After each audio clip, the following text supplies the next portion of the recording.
Alright, what's up guys? So today we're gonna be starting on the Fender flares. I wanna at least get them welded up today. So what we're gonna do is I'm gonna follow this body line right here. If you can see, the Z has this body line running on the side of the car.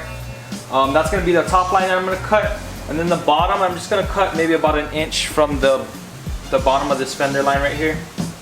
And then of course I'm just gonna follow this fender lining right here, this curve. So pretty much I'm just gonna eyeball it for the most part.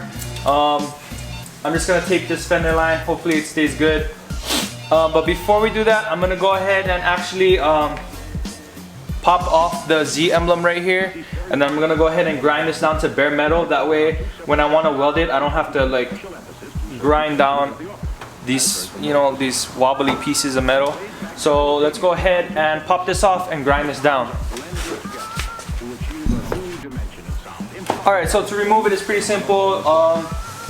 Just like how you remove the other emblems, I'm just going to take a small flat blade screwdriver, stick it in the edges, and then just kind of pry it out.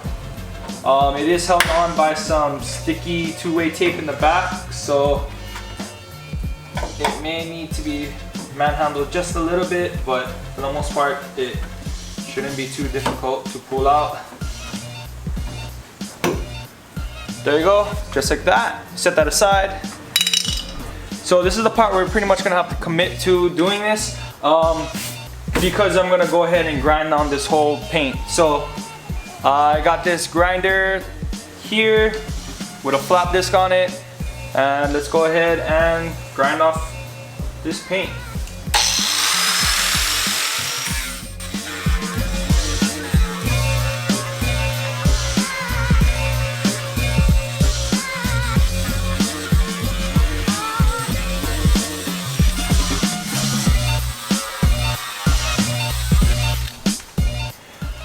Okay guys, so this is pretty much how I'm gonna find my line. Like I said, I'm pretty much gonna do it by eye. I'm gonna follow this body line all the way here. So what I'm gonna do is just gonna take a long piece of tape like this. I'm gonna go a few inches back on this line here, and I'm just gonna tape it off.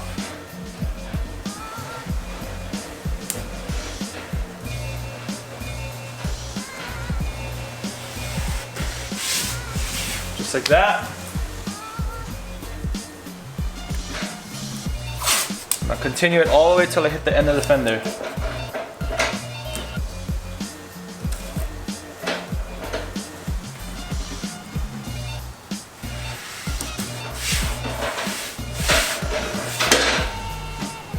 This is about an inch or so width of tape, so I'm just gonna go ahead and tape this bottom line right here.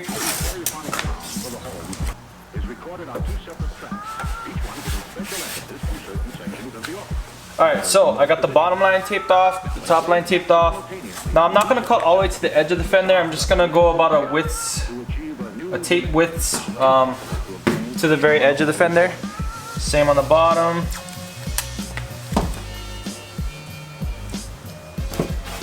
Just like that. So I'm going to cut this line all the way up to this fender line here, from the fender line to this line here. Then I'm going to cut the line down like this. So the way that I'm going to do the line here is the same way that I do the line on the rear fender. I'm just going to take a Sharpie like this, match up the line here, and just trace my half finger all the way down.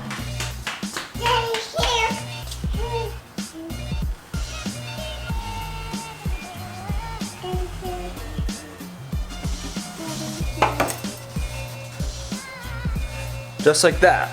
So now that I got the fender line pretty much ready, we're gonna go ahead and do the cuts.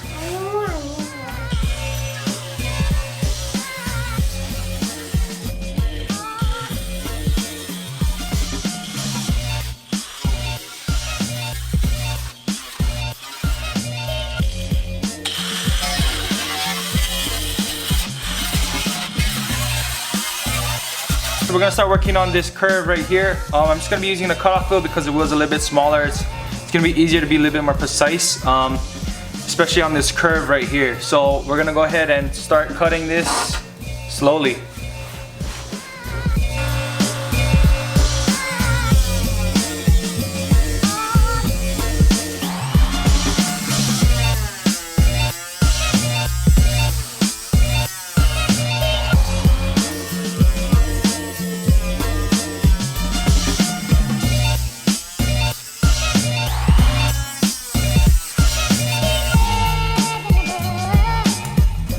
Alright guys, so there you guys have it. Now it's cut. I'm just gonna go ahead and take off this tape here.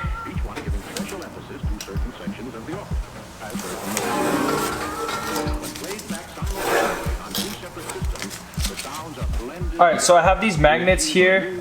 These are welding magnets. I'm gonna go ahead and these are what I'm gonna use. This is what I'm gonna be using for spacing, just so that I know it's even. I'm pretty much gonna take the magnet,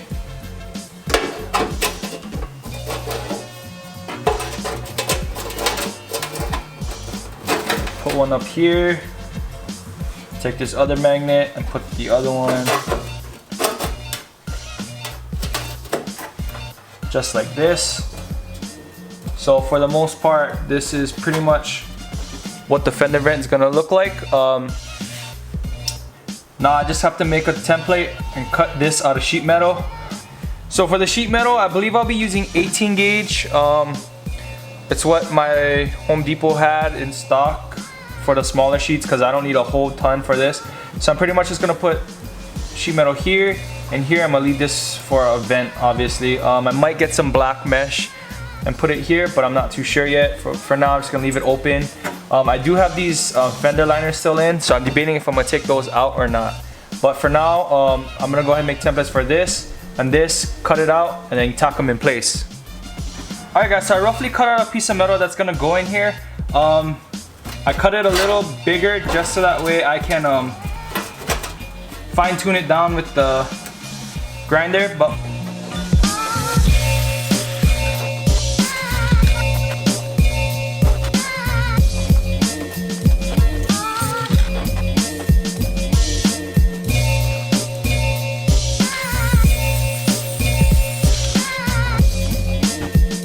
alright guys, so I got it pretty much laid out how I want it. So I'm gonna go ahead and tack this bottom piece and then tack the inside over here seam, and then move on to the top.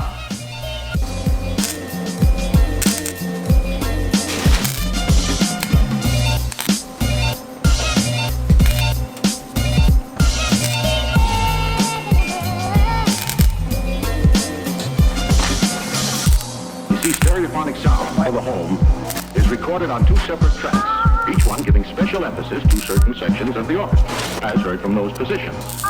Now, when played back simultaneously on two separate systems, the sounds are blended together to achieve a new dimension in sound impossible to obtain in a monaural recording.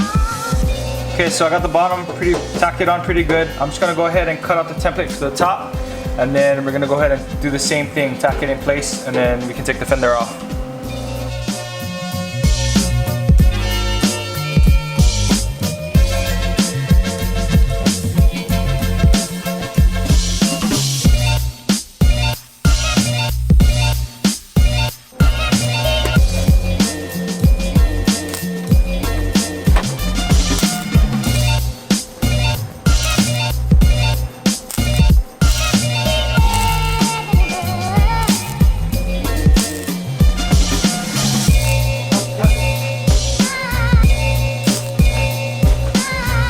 Alright guys, so right now I'm just going to take my grinding wheel and I'm going to go ahead and grind on this extra material that I left on here so that way I could get a good weld. But yeah, it's actually pretty solid, it's on there pretty good. So after this, I'm pretty much going to take off the fender and I'm going to tack the insides all up so that way it's extra strong. And then I'll get back to you guys.